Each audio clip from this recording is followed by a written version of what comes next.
তিনটা দাবিতে আমরা বর্তমান চালুকৃত 9টি সুগার মিল একত্রে এই আন্দোলন কর্মসূচি পালন করছি। পে কমিশন যে ঘোষণা করা হচ্ছে নতুন স্কেল, সেই সাথে যেন আমাদের মজুরি কমিশনের শ্রমিকদেরও নতুন স্কেল ঘোষণা করা হয়।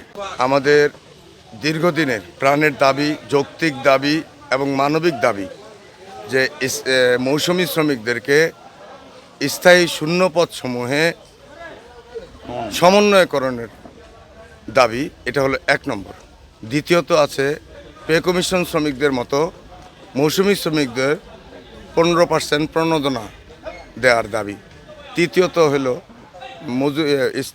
পে কমিশন যে ঘোষণা করা হচ্ছে নতুন স্কেল, সেই সাথে যেন আমাদের মজুরি কমিশনের শ্রমিকদেরও নতুন স্কেল ঘোষণা করা হয়।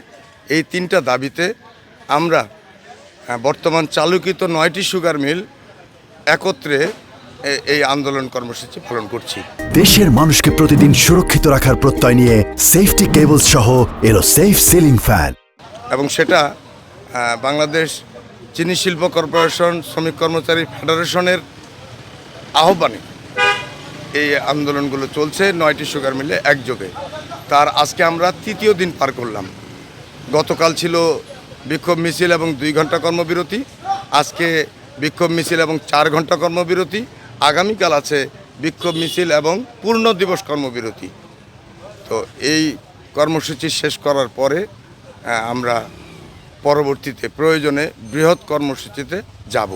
তবে আমরা আশাবাদী এই গণতান্ত্রিক সরকার এবং নির্বাচিত সরকার এবং তারেক রহমান সাহেবের এই সরকার এবং জাতীয়তাবাদী দলের এই সরকার এই গণমানুষের শ্রমিকের এই দাবি ইনশাল্লাহ পূরণ করবেন।